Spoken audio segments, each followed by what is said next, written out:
Dans cette vidéo, je voudrais partager avec vous les 5 aliments qui vont renforcer votre immunité en vous évitant ou en réduisant les chances d'être infecté par des bactéries ou des virus, et parmi lesquels celui que vous connaissez mieux que nous, c'est dans l'exclusivité sur Nutrition TV.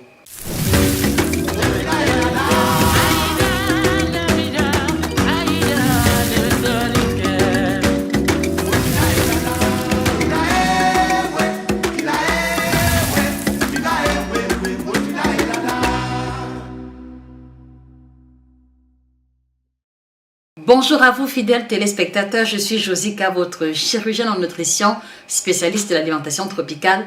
Merci de vous abonner si ce n'est pas encore fait en cliquant sur le bouton s'abonner. Nous sommes dans un système au jour d'aujourd'hui où on est obligé non seulement de porter le masque pour nous rentrer dans les lieux publics, mais également de recevoir l'injection ou alors le vaccin pour nous prémunir vis-à-vis du Covid. Et dans un contexte aussi mitigé et problématique, il est important que nous revenions aux fondamentaux. Et donc sur Nutrition TV, au-delà de l'opinion, au-delà de la question de faut-il se faire vacciner ou pas, nous avons choisi dans cette vidéo de nous focaliser essentiellement sur les aliments dont nous sommes convaincus que la consommation régulière, la consommation de manière adéquate, d'accord, est susceptible de renforcer l'immunité et de réduire les chances d'être infecté soit par des bactéries, soit par des virus. En un mot, les aliments que vous devez intégrer dans votre alimentation pour réduire les chances de tomber malade, pour être terre à terre. Alors, je voudrais vous inviter les amis à faire un partage massif de cette vidéo aux amis, aux connaissances, à toutes ces personnes-là qui sont préoccupées par l'idée de prévenir au lieu de guérir. Elles trouveront bonheur et plaisir dans cette vidéo. Alors, d'entrée de jeu, il faut comprendre que le système immunitaire est le mécanisme naturel de défense de l'organisme qui est essentiellement constitué de globules blancs.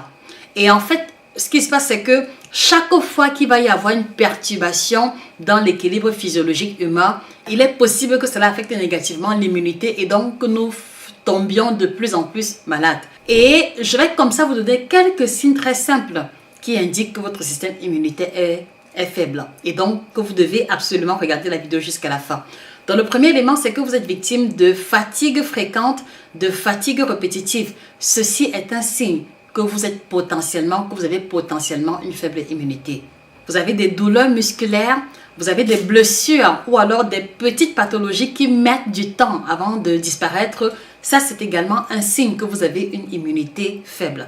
Et puis, de manière vraiment très flagrante, ces personnes-là qui souffrent du rhume, qui souffrent de la grippe à répétition, c'est-à-dire qu'une personne tombe malade aujourd'hui, elle prend des médicaments et puis la maladie disparaît et puis maintenant, 1, 2, 3 semaines plus tard, elle va encore contracter la même pathologie. Donc, le fait de contracter des pathologies à répétition, d'accord, indique aussi que le système immunitaire n'est pas en mesure de combattre efficacement, bien au-delà de la médication de manière générale. Et donc, sans plus tarder, la première grande classe alimentaire qui pour moi est fondamentale et essentielle pour renforcer son immunité, il s'agit des aliments riches en fer.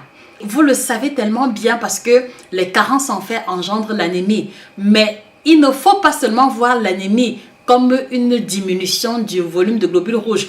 Chaque fois qu'on va se retrouver dans une posture où le volume de globules rouges, le volume sanguin est diminué, sachez aussi que les globules blancs, d'accord, qui cohabitent d'une manière ou d'une autre avec les globules rouges, s'en trouvent aussi systématiquement diminués. Alors, j'aimerais comme ça vous inviter à regarder la coupe transversale, d'accord, d'une goutte de sang humain au microscope. Et là, vous pouvez voir de manière distincte que les globules rouges, d'accord, et les globules blancs cohabitent et que chaque fois qu'un microbe va vouloir rentrer dans l'organisme, en général, ce sont les globules blancs, les macrophages, les leucocytes et les macrophages qui vont encercler la bactérie, qui vont encercler le virus qui tente de prendre possession de l'organisme.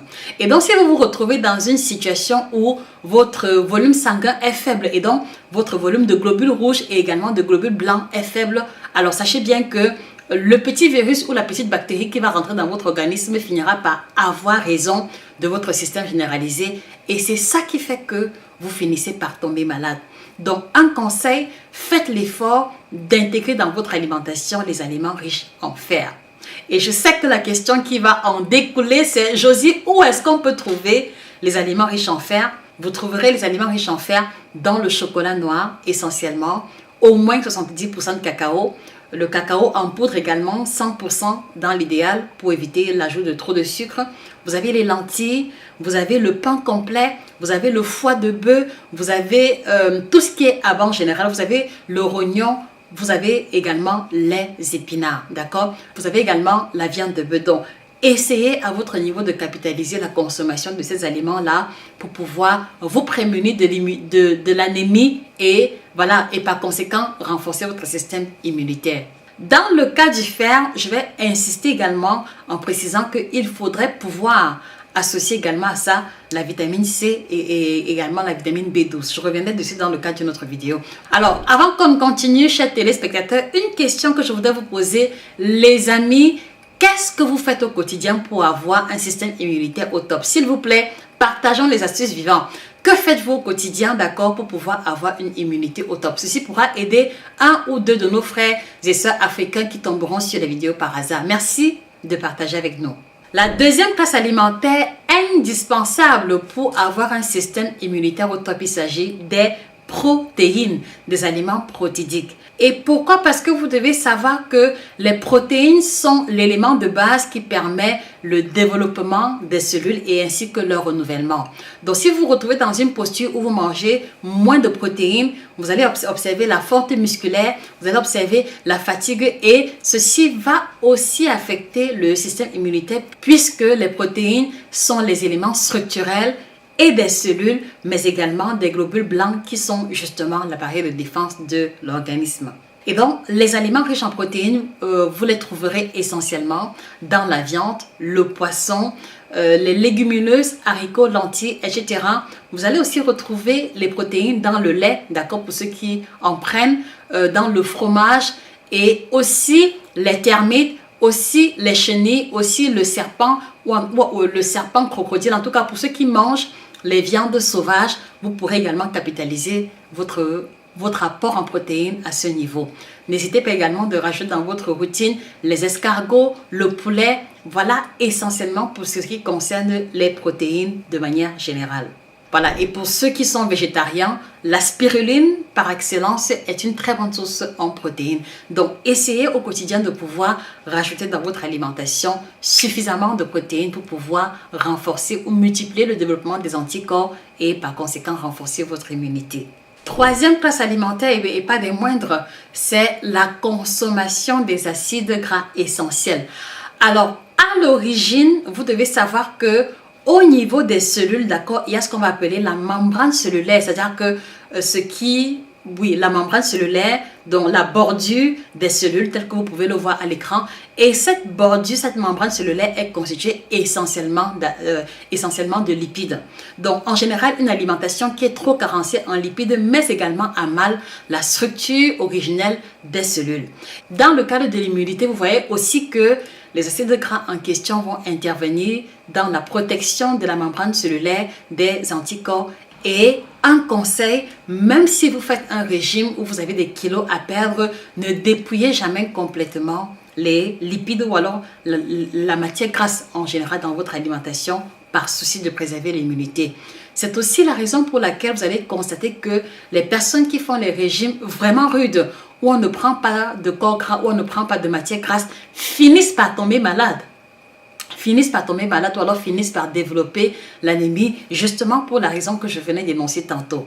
Et où allons-nous trouver les acides gras essentiels? Vous allez retrouver cela dans les poissons gras, donc n'hésitez pas à manger un peu plus de maquereau, un peu plus de sardines, le thon, le mâchoiron, le poisson d'eau douce, tout ce qui est poisson gras en général, mais également les noix de cajou, noix de pécan, les arachides, les graines de courge, ce qu'on appelle également pistache, d'accord, et puis aussi les bonnes huiles, si je peux le dire ainsi, telles que l'huile d'olive, l'huile de colza, l'huile de palme, d'accord, mais qui n'a pas été raffinée, donc l'huile de palme brute participe également de l'apport en acides gras.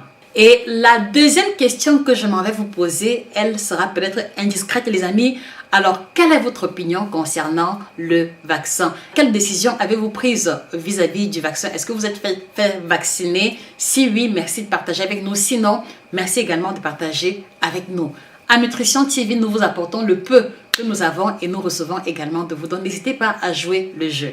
Alors, quatrième classe alimentaire, il s'agit des aliments riches en pré- et en probiotiques.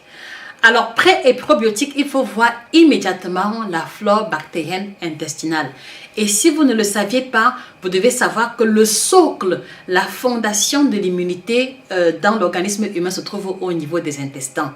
C'est aussi l'une des raisons pour lesquelles une flore bactérienne déséquilibrée ouvre la porte ouverte aux infections et aux maladies. Et c'est aussi la raison pour laquelle vous devez faire extrêmement attention à ce que vous mangez et à toujours avoir la digestion la plus fluide possible. Donc, où est-ce qu'on va trouver les aliments riches en pré- et en probiotiques? On va les retrouver essentiellement dans les légumes, dans les fruits qui, à travers leurs fibres, vont alimenter le microbiote intestinal et donc participer du bon fonctionnement des intestins grêles et par ricochet le renforcement de l'immunité. Et la cinquième classe alimentaire, les amis, il s'agit de la vitamine A, d'accord? La vitamine A qui est importante pour la vue mais qui renforce aussi l'immunité. La vitamine A favorise le développement, d'accord, et la stimulation et la différenciation des globules blancs qui sont essentiellement la barrière de défense de l'organisme. Elle est donc par conséquent indispensable pour renforcer les anticorps de l'organisme. Elle lutte contre les défenses de l'organisme, mais également elle protège du stress oxydatif. Et les aliments riches en vitamine A, vous avez l'huile de palme rouge non raffinée ou alors l'huile de palme rouge qui n'a pas été trop chauffée. On va aussi avoir le foie de